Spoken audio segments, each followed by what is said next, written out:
mendengarkan podcast ini. Mari kita membuka Alkitab kita dari Injil Yohanes.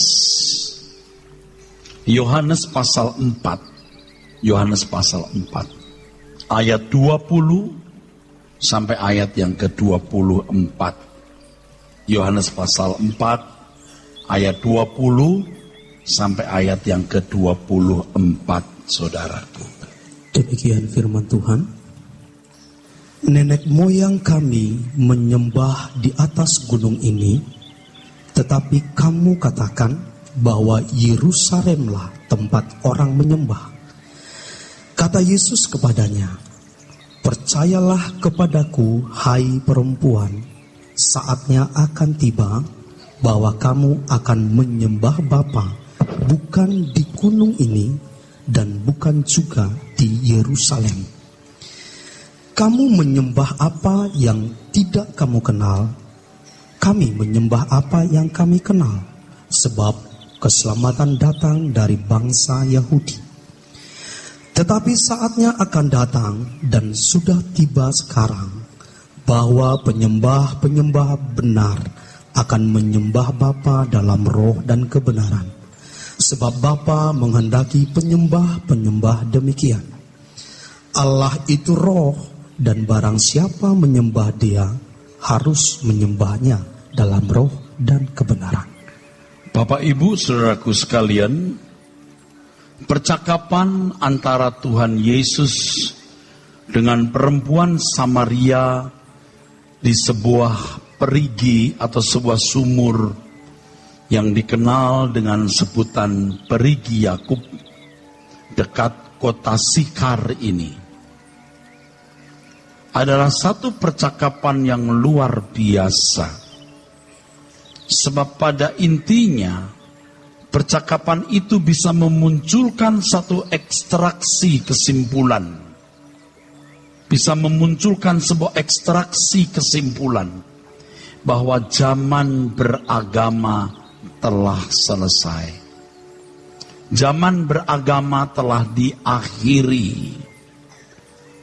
Mari kita melihat latar belakang, saudaraku sekalian. Ini kalau Israel, peta kuno demikian, saudara.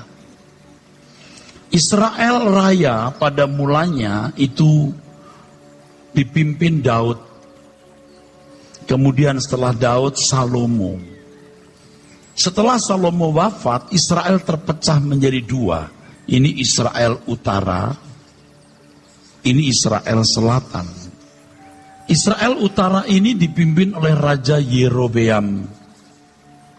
Sedangkan Selatan dipimpin oleh cucu Daud, Rehabeam. Cucu Daud ini memerintah berkedudukan di Yerusalem. Dan di Yerusalem ini ada bait Allah di mana orang-orang Yahudi sembahyang kepada Yahweh. Sedangkan orang-orang utara, ya, mereka memiliki ibu kota berubah-ubah dari Sikem, lalu berubah di Samaria. Dan mereka sembahyang menyembah Yahweh maksud saya, di satu gunung yang namanya Gunung Gerizim. Ini Yerusalem, saudaraku. Israel Utara ini runtuh tahun 722 sebelum Masehi oleh Asyur. Penduduknya ditawan, dibuang, dan tidak pernah kembali sampai hari ini, dan tidak pernah ditemukan rimbanya. Dan sejak Israel Utara runtuh, Asyur memasukkan bangsanya, orang-orang non-Yahudi masuk kota Samaria dan wilayah sekitarnya. Sehingga lahirlah orang-orang Samaria, orang Yahudi yang berdarah campuran. Di Israel Selatan, Rehabeam memerintah, tapi tahun 586 sebelum Masehi runtuh oleh Babel, Raja Nebukadnezar. Mereka juga ditawan, saudaraku, dibuang. Di antaranya Daniel, Sadrah, Mesah, Abednego, itu bangsawan-bangsawan dari Yehuda Israel Selatan dikenal dengan nama Yehuda. Tetapi orang-orang yang ditawan ini bisa kembali lagi, saudara. Nah, sejak itu Israel tidak pernah memiliki raja. Mendekati abad 1, belum abad 1, Romawi menguasai Palestina. Kemudian mengangkat seorang bernama Herodes menjadi raja. Herodes bukan orang Yahudi tapi orang Edom. Dan membangun bait Allah atau memperbaiki bait Allah di sini untuk mengambil hati orang Yahudi sekitar tahun 16 sebelum Masehi. Orang-orang Yahudi biasa sembahyang di bait Allah ini. Tetapi orang-orang Samaria tidak boleh menyeberang. Sebab orang Samaria tidak boleh menginjak bait Allah sebab berdarah campuran. Maka mereka membangun tempat ibadahnya di Gunung Gerizim, menyembah Elohim Yahweh, saudara. Nah, percakapan antara Tuhan Yesus dengan perempuan itu, ini perempuan Samaria. Maka dia mengatakan, Tuhan, orang Yahudi berkata, menyembah di Yerusalem. Tetapi kami di Gunung Gerizim. Tuhan Yesus berkata, ada saatnya nanti orang tidak menyembah di Yerusalem. Juga tidak di Gunung Gerizim, tidak di atas gunung. Tapi menyembah Allah dalam roh dan kebenaran. Tadi saya sudah mengemukakan, zaman beragama sudah berakhir. Diganti dengan menyembah Allah dalam roh dan kebenaran. Bapak Ibu saudaraku sekalian, agama memiliki unsur-unsur. Yang pertama, ritual atau seremonial. Ritual atau seremonial. Ini kalau dalam bahasa umum, ini protokoler. Protokoler.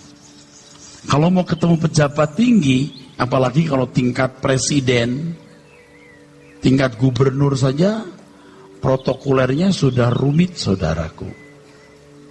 Siapa namanya, biodatanya, ada urusan apa, kapan, dress code-nya bagaimana, tidak sembarangan. Apalagi mau ketemu Bapak Presiden, oh enggak gampang. Bisa ditolak, urusan ini mesti ke menteri yang terkait dan seterusnya. Nah, bertemu dengan Allah harus ada protokoler. Itu yang namanya ritual atau seremonial. Protokoler.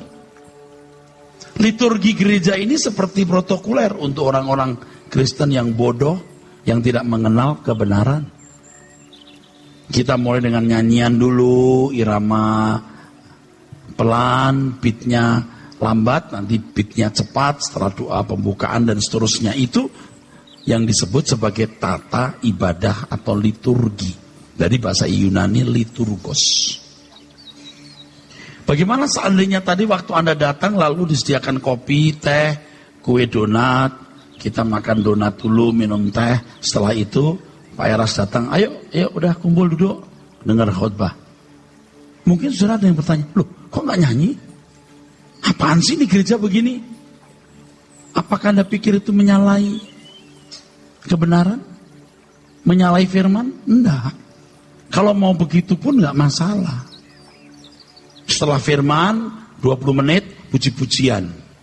Puji-pujian, break 15 menit, khotbah dilanjutkan. Bisa, kenapa tidak? Jangan protokoler. Tetapi ini liturgi yang kita selenggarakan ini sudah paling tepat. Ya, kita mengadopsi yang sudah ada dari pendahulu kita. Ya oke lah. Tapi saya mau beritahu, jangan itu sudah jadikan protokoler, alat protokoler.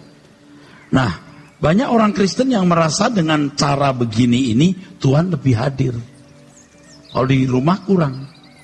Jadi seakan-akan Tuhan harus menerima sajian liturgi begini baru hadir lebih dekat kita atau hadiratnya lebih kuat. Ini kan konsep-konsep yang salah yang harus dirombak. Yang kedua, ciri dari agama itu hukum. Hukum ini mewakili atau representasi Tuhan. Kamu mau melakukan kehendakku, kata Tuhan, lakukan hukum. Itu agama Yahudi maksudnya. Tapi nanti kita akan belajar. Kamu melakukan kehendakku, kenali aku, rasakan perasaanku. Beda, itu kekristenan. Lalu yang ketiga, agama ditandai dengan dominasi tokoh atau pengantara. Pengantara. Ini seorang tokoh yang bisa menjadi jembatan menemukan Tuhan. Ini zaman sudah berakhir. Sudah berakhir. Sekarang sudah tidak lagi di Yerusalem, juga tidak lagi di atas gunung. Dalam roh dan kebenaran. Nah, kita lihat sekarang petanya. Ini agama, ini kekristenan. Ini manusia di sini. Allah di sini. Untuk mencapai Allah, mereka harus melalui yang namanya seremonial, hukum, tokoh, cerhuktok, kukuk, cok, macet. Beda dengan kekristenan, langsung ada salib. Masalahnya saudara nyari Tuhannya seberapa getol, seberapa tekun, seberapa nekat. Orang puas, sudah ke gereja, bermoral baik. Oh, ada Pak Pendeta yang mendoakan kalau ada apa-apa. Saudara tidak pernah mengalami dan tidak pernah menemukan Tuhan. Coba kita baca lagi ayat 23 dari Yohanes pasal 4 tadi, 23 dan 24. Tetapi saatnya akan datang dan sudah tiba sekarang, ya, bahwa penyembah-penyembah benar akan menyembah Bapa. Menyembah Bapa. Unik kan? Menyembah Bapa. Gak kepikir, dulu juga saya gak kepikir saudaraku. Menyembah Bapa. Kenapa nggak menggunakan nama Allah? Ini sudah tidak lagi zaman beragama, tapi zaman bertuhan. Kata bertuhan sinonimnya kalau untuk kekristenan berbapa. Itu hebat sekali saudaraku. Jadi ini zaman yang luar biasa. Kalau saudara menyanyiakan kesempatan ini, saudara mati pengen balik lagi. Zaman Bapak bisa berbapak berhubungan.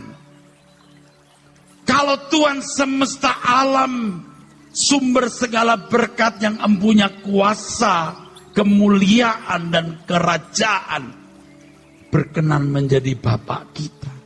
Saudara mau cari apa di dunia ini? Pikir. Tidak ada optimisme hidup di bumi ini, saudaraku. Nggak ada optimisme, nggak ada. Optimisme itu hanya di langit baru, bumi baru. Kenapa nggak ada optimisme di bumi ini? Satu, kita pasti mati. Dua, nggak tahu kapan. Tiga, sesungguhnya rongga kosong jiwa kita hanya bisa diisi oleh Tuhan. Saudara tidak boleh dan memang tidak bisa hidup wajar. Jadi anak Allah kok wajar? Jadi selama ini kita jalannya keliru loh. Banyak yang jalannya keliru loh. Kalau sudah ke gereja, pulang Tuhan tuh ditinggal di gereja. Iya, dia Kristen sebenarnya hanya 2 jam di gereja. Jangan salah saudaraku. Sekarang kita ini berbapak. Harus ada hubungan dengan Bapak. Ayat 23 dibaca ulang. Tetapi saatnya akan datang dan sudah tiba sekarang. Sekarang sudah tiba. Ini yang Tuhan Yesus kita yang mulia berkata, orang-orang benar dan nabi-nabi ingin mendengar apa yang kamu dengar, ingin melihat apa yang kamu lihat. Kalau kekristenan hanya agama, tidak akan jauh beda kualitasnya dengan agama lain. Anda bisa menghubungi Bapak dan punya pengalaman. Jika tidak, mohon Anda berhenti jadi orang Kristen. Untuk apa jadi Kristen tidak mengalami Tuhan, tidak mengalami Bapa? Teruskan, Pak.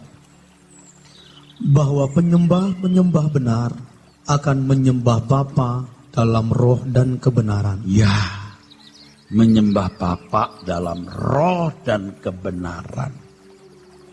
Terus, sebab Bapa menghendaki penyembah-penyembah. Menghendaki demikian loh. Dulu kok Bapak tidak memberikan hal seperti ini kepada bangsa Israel? Tidak bisa, karena waktu itu belum ada penebus. Umat juga tidak tahu siapa bapak, siapa anak. Ini kan sebenarnya yang namanya Elohim, saudaraku. Kan begini, ya. Elohim.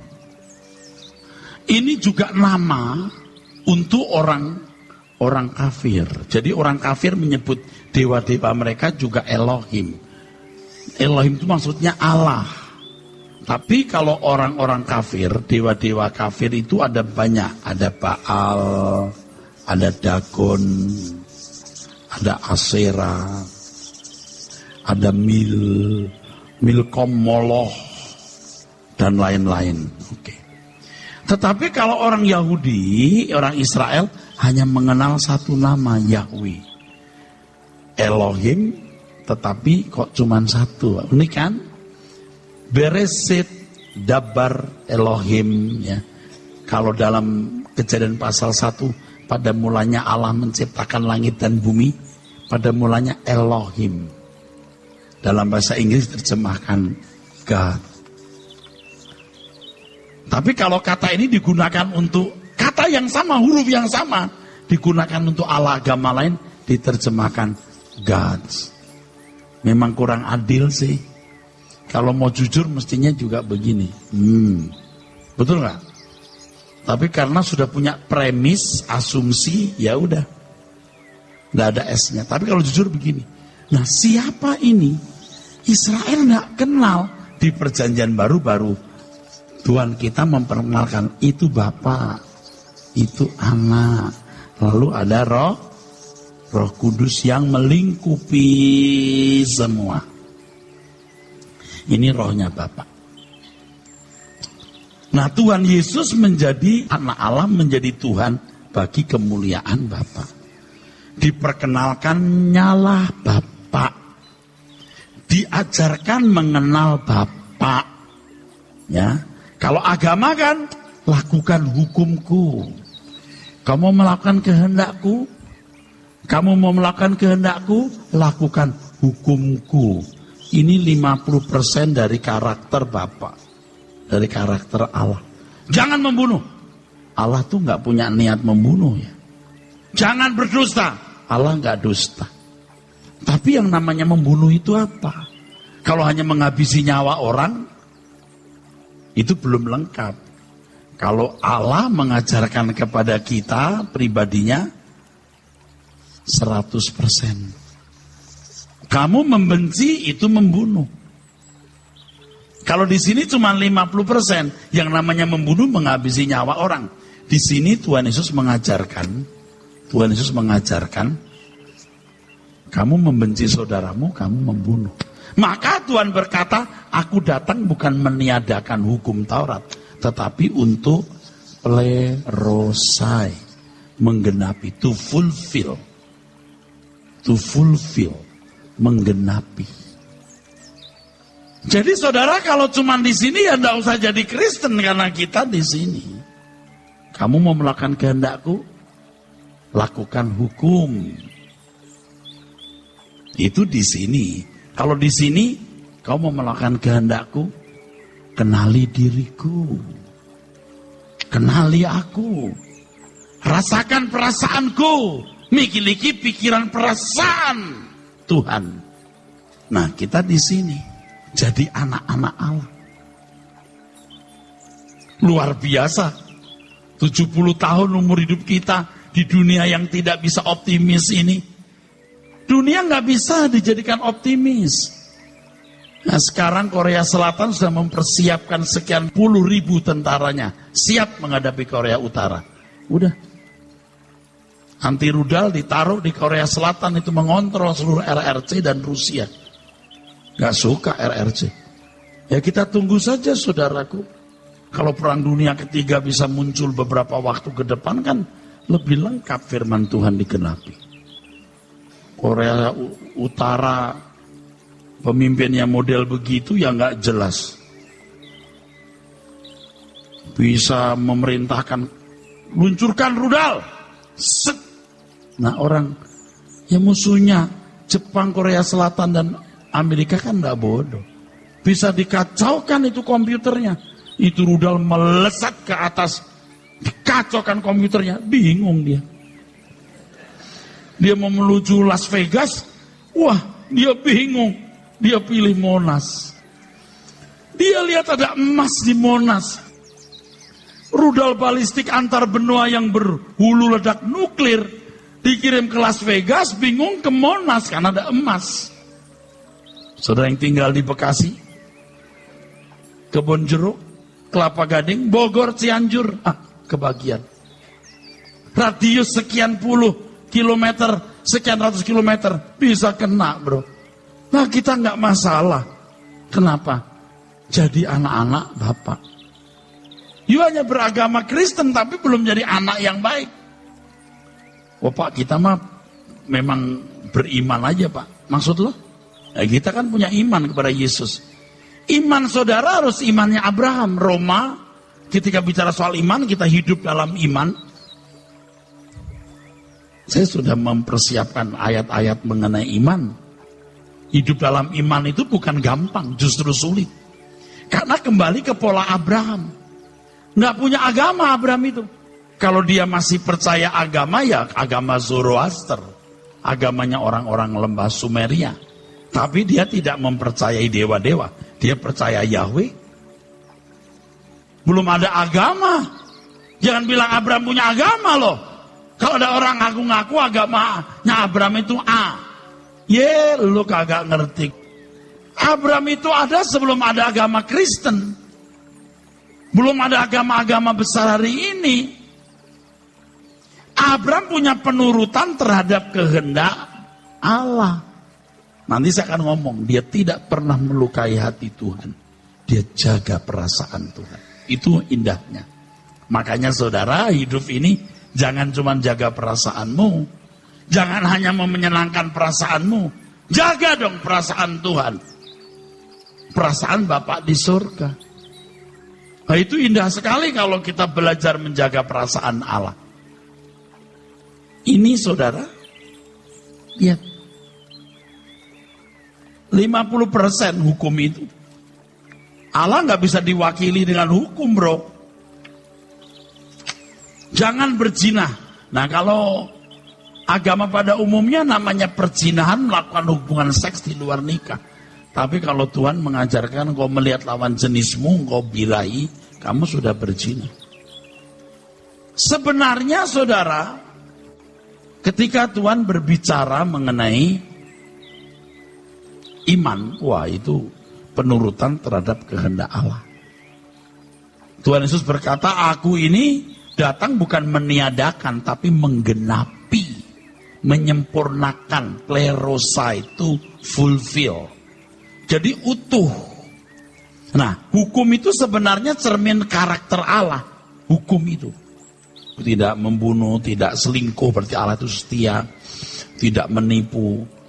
Tapi hanya 50%. Ketika Tuhan Yesus melengkapi, jadi 100%. Karakter Allah nampak sepenuhnya. Itulah sebabnya Tuhan Yesus berkata, makananku melakukan kehendak Bapa dan menyelesaikan pekerjaannya. Di Yohanes pasal 4 juga, cuman ayat 34, saudaraku. Jadi Tuhan Yesus datang itu menggenapi hukum Taurat, mau menunjukkan ini loh karakter Bapa. Yang kamu harus miliki karakter seperti ini. Seperti ini loh karakter Bapa. Jadi kalau cuma hukum belum bisa menampilkan wajah Tuhan. Wajah agamanya Tuhan. Wajah agama dari Tuhan yang benar. Tapi Kristen itu menampilkan wajah dari Tuhan sendiri. Berat Pak. Jadi jangan memandang kalau yang namanya zaman anugerah itu ke surga lebih gampang. Enggak. Zaman anugerah itu zaman yang sulit bagi yang dipilih jadi umat pilihan. Karena zaman anugerah zaman sekolah. Orang-orang yang dipilih disekolahkan untuk menjadi seperti Tuhan Yesus. Anda nangkap saya ngomong apa ini? Jangan gampang masuk surga. Nah pakai pengertian ini orang-orang ini. Nih begini saudara. Dulu kita ini orang-orang jahat. Min. Kita terus oleh salib. Ya kita mau jadi orang baik-baik. Dulu kita jahat. Lalu kalau orang-orang beragama dijadikan baik, kosong. Jadi nggak jahat. Biasanya orang puas sampai di sini. Padahal salib Tuhan itu tidak membuat orang cukup jadi baik. Terus sampai plus. What must I do, Lord? Menyenangkan Bapak. Plus.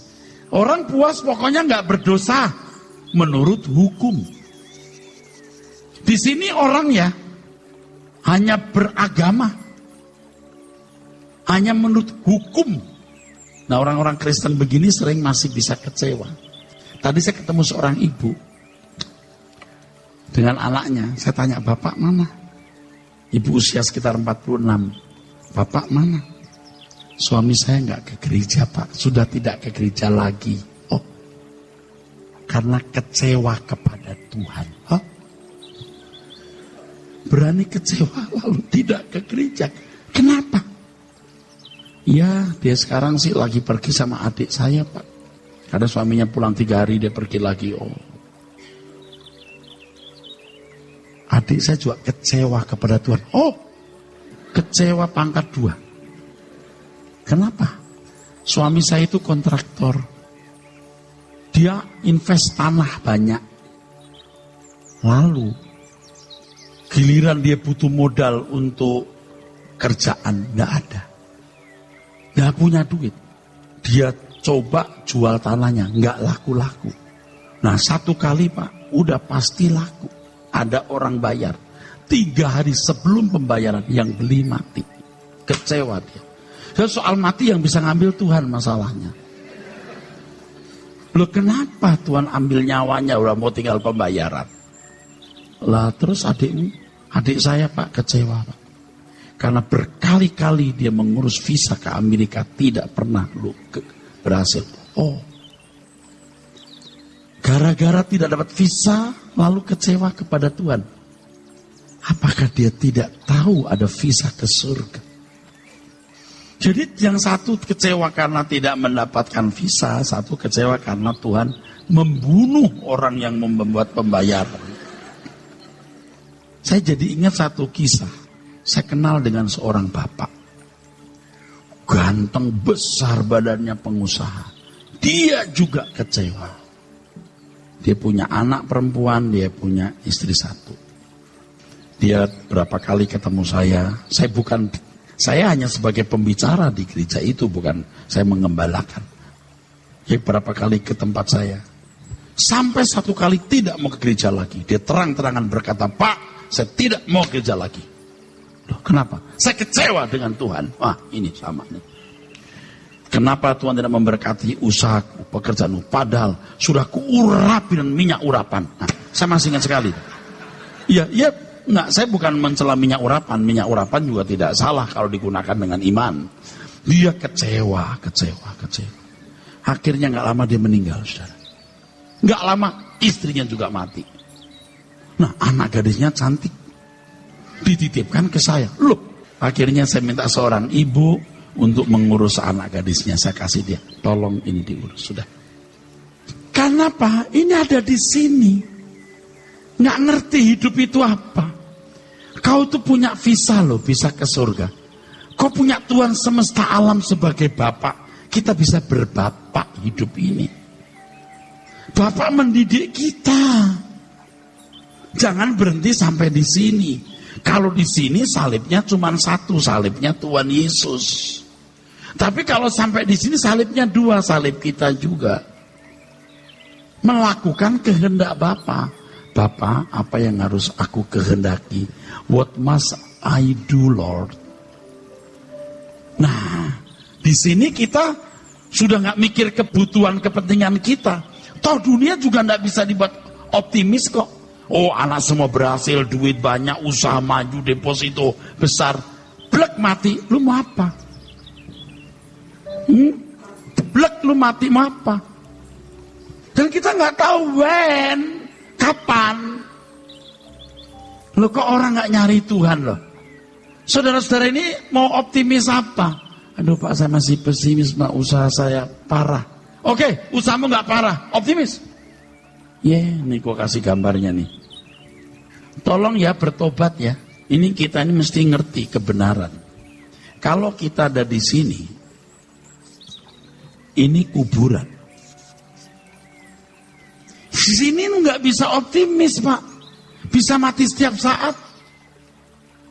Lagi pula hati kita ini ada rongga kosong yang hanya bisa diisi Tuhan. Diisi yang lain nggak pernah puas. Mosok Pak, ya coba aja. Bener. Kita hidup itu hanya untuk ini di sini. Optimisnya di sini. Jadi kalau kita sekarang sekolah, kuliah, kerja, bisnis, itu untuk kepentingan Bapak di surga karena harta kita sendiri itu di sini. Harta orang lain itu yang sekarang ini ya milik Tuhan. Tapi kalau ngomong begini jangan ada pikir saya sedang mau memperdaya saudara. You itu nothing kalau nggak berarti buat Tuhan. Ku mau hidup seturut kehendak-Mu Tuhan.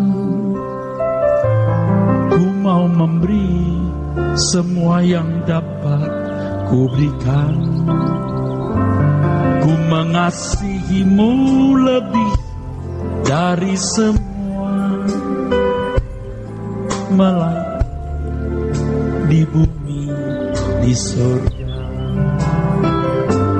Ku mau hidup seturut kehendak-Mu Tuhan. Ku mau memberi semua yang dapat ku berikan. Ku mengasihi-Mu lebih dari semua, melayani-Mu di bumi, di surga. Kau ajarku hidup yang sungguh berarti, seperti hidup yang Engkau jalani. Anggur yang tercurah, roti yang terpecah, hidup bermakna bagi sesama. Kalau Anda nggak mau ya nggak apa-apa. Anda mau jahat ya, mau jadi baik aja nggak dipaksa. Jangan punya satu salib, salibnya Tuhan Yesus. You juga punya salib sendiri. Melakukan kehendak Bapa seperti anggur yang tercurah, roti yang terpecah. Tapi kalau saudara nggak mau ya nggak masalah. Nggak masalah buat saya, masalah buat lu. Resiko ditanggung penumpang. Nah selagi kita hidup punya kesempatan berbapak, kok nggak mau? Saudara tanya, Tuhan, apa yang kau kehendaki dalam hidupku? Tanya. Jangan hanya mau berkat-berkat Tuhan saja tapi nggak ngerti. Maka saya tidak pernah mengajarkan Anda memberi supaya diberkati lebih banyak. Itu salah. Saudara berikan. Anda akan diberkati Tuhan berlipat kali ganda. Jangan begitu. Itu kelasnya orang yang mau mancing. Saya sudah kasih ilustrasi berkali-kali. Kalau anak memberi uang ke orang tua saja karena nggak enak, orang tua itu nggak dihormati loh. Ini mam untuk mama nggak enak nggak ngasih mama. Lu ya kecil gua gedein. Lu gede kurang ajar ngomong begini. Kalau bisa gua kecilin lu. Apalagi kalau bilang, Mama ini 10 juta Mam. Untuk apa? Untuk Mama. Maksudnya ya biar jadi 30, 60, 100 kali lipat. Kurang ajar kan? Kok begitu loh? Kita berhutang loh sama Tuhan. Apalagi kecewa tadi. Apa hakmu kecewa? Kamu bernapas dengan oksigen yang limpah. Kamu nggak bisa ciptakan oksigen loh. Tuhan yang ciptakan sebanyak ini. Matahari bumi ini jaraknya itu konstan. Tuhan loh yang mengatur kekuatan magnetnya. Yang konstan. Ini kalau matahari bumi dekat sedikit. Sate. Jadi sate kita tahu. Agak jauh dikit, es mambo. Ku nggak terima kasih loh. Kamu ada ini karena Tuhan. Yuk pikir, kenapa kamu nggak jadikan cupang? Kok nggak bersyukur loh? Hah? Ayo dong tanya Tuhan, what must I do for you? Sebenarnya Bapak juga tidak butuh-butuh loh. Saudara siapa sih? Tapi kalau kita bisa berkata, Tuhan, aku mau buat sesuatu untukmu, menyenangkanmu. Apa ya Tuhan? Saudara mau nggak? Anda nggak berubah, rugi loh. Ini rugi loh, rugi banget loh. Kita mau melayani Anda supaya dilahirkan anak-anak Allah. Itu nggak kebeli di kekekalan. Ya saudara, saya juga kalau mau happy-happy sendiri juga mau capek-capek lah saudara. Tapi kalau kita merasa berhutang kepada Tuhan, saya berkata, ini tadi, ku mau hidup seturut kehendak-Mu Tuhan. Ku mau memberi semua yang dapat ku berikan. Ku mengasihi-Mu lebih dari semua, melayani-Mu di bumi, di surga. Kalau saudara mau saya kasih tahu loh beratnya. Masih mau? Oke. Begitu saudara bilang mau, ada pengujian. Pengujian. Nggak gampang. Pengujiannya satu, kesempatan berdosa. Pengujian yang berikut, menyerahkan yang terbaik. Iman Abraham itu apa? Penurutan. Penurutan. Di dalam catatan saya mengambil satu ayat di dalam kitab Ibrani. Tetapi orangku yang benar akan hidup oleh iman, dan apabila ia mengundurkan diri, maka aku tidak berkenan kepadanya. Iman itu diperjuangkan dan dipertahankan. Kalau hanya nalar gini, ya saudara tidak usah capek-capek ditaruh di sini aja. Percaya Yesus juru selamat Tuhan, mati di kayu salib menebus dosa-dosaku. Amin, selamat. Nggak ada begitu. Iman itu iman Abraham. Kesempatan tidak setia. Abraham disuruh keluar Ur Kasdim, dia taat. Menghadapi banyak hal, seperti kelaparan misalnya, dia tidak balik ke Ur Kasdim. Sampai mau mati, nggak menemukan negeri ini, tetap dia tidak mau balik. Dia menjaga perasaan Tuhan. Ini luar biasa. Yang kedua, menyerahkan yang terbaik. Apa yang terbaik yang kau miliki Tuhan bisa minta. Nah itu masing-masing punya persoalan sendiri deh. Kalau saudara bisa lulus ini, aduh jadi kekasih Tuhan. Yuk kita berjuang yuk untuk tidak melukai hati Bapa. Kita diberi kesempatan menyenangkan, memuaskan hati Tuhan, saudaraku. Kalau kita memberi nilai tinggi Tuhan, apapun kita lakukan. Ayat 23 dibaca lagi. Tetapi saatnya akan datang dan sudah tiba sekarang, bahwa penyembah-penyembah benar akan menyembah Bapa dalam roh dan kebenaran. Proskuneo, menyembah di situ. Arti sempitnya tunduk. Arti luasnya memberi nilai tinggi. Kalau kita memberi nilai tinggi kepada sesuatu, apapun kita berikan. Misalnya nih, si Akyong nih, jatuh cinta sama si Fang Fang. Itu baru kerja sebulan, Gaji 4,5 juta. Fang ulang tahun. Aduh, kenapa ulang tahunnya sekarang ya? Kata si Akyong. Aduh, kenapa sekarang ulang tahunnya? Ini cinta lagi membara. Lagi, bukan hot, tapi hot. Hot bener. Uang 4,5 juta. Aduh. Akhirnya itu gajian. Ulang tahunnya tanggal 29. Gajian 28. Aduh. Gimana nih? Dia ambil tuh gajinya. Kebetulan kepala personalnya bekas teman dulu. Dia bilang, gaji gue bulan depan gue bisa minta lagi nggak? Gaji bulan depan pun diminta jadi 9 juta. Kau tiaw. Biar jadi kue tiaw nggak apa-apa dah bulan depan. Itu 9 juta dibelikin hadiah. Diajak makan demi Fang. Itu contoh sederhana. Itu mah terjadi mudah begitu.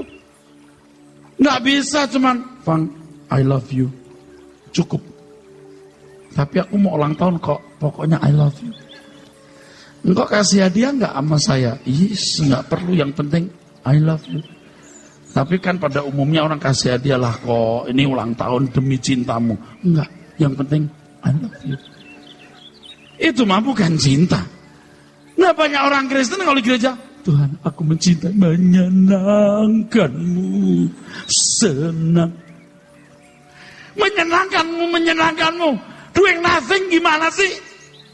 Sudah mencintai Tuhan? Ini kan bengkel, Pak. Kalau Anda sudah baik, ya silakanlah Anda matching di Monas. Kita semua kan ibarat mobil rusak, dibengkeli. Kita ini dibengkeli. Gereja itu kan kayak rumah sakit. Kita lagi dirawat. Tapi jangan gak mau sembuh dong. Dikasih obat jangan dibuang obatnya terus minum airnya. Ada yang begitu. Loh, saya pernah ketemu orang yang mati ternyata di bawah kasurnya. Ini cerita aja. Obat-obat yang dikasih itu gak diminum, ditaruh di bawah. Nah saudara dengar firman gak melakukan? Ada CD khotbah, ada seminar, Anda gak ikut. Lalu Anda mau jadi anak Tuhan yang baik? Nggak bisa lah saudaraku. Saudara akan dapat ujian ini. Nih, kesempatan berdosa. Kelemahanmu judi, ketemu kesempatan berjudi. Kelemahanmu seks, ketemu cowok ganteng, cewek cantik. Yang berkata, kuserahkan diriku padamu tanpa batas. Tanpa batas plus tanpa syarat. Lalu menyerahkan yang terbaik. Boro-boro yang terbaik. Yang kurang baik aja nggak kau serahkan. Kalau giliran beli barang, mahal-mahal juga saudara beli. Tapi untuk pekerjaan Tuhan, Anda nggak buat apa-apa. Tapi kalau saudara tidak menyisihkan untuk Tuhan, ya keterlaluan lah. Jangan menyisakan, menyisihkan. Tapi yang penting kan cinta Tuhan, Pak. Nah, dunia saudara itu hanya gereja, kerjaan saudara, dan rumah tangga. Wes, jangan mikir yang lain, saudaraku.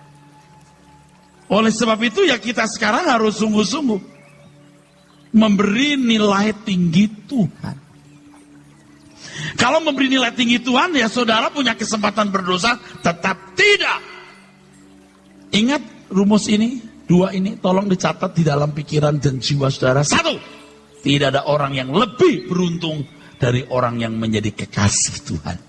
2, tidak ada orang yang lebih bahagia dari orang yang hidup suci.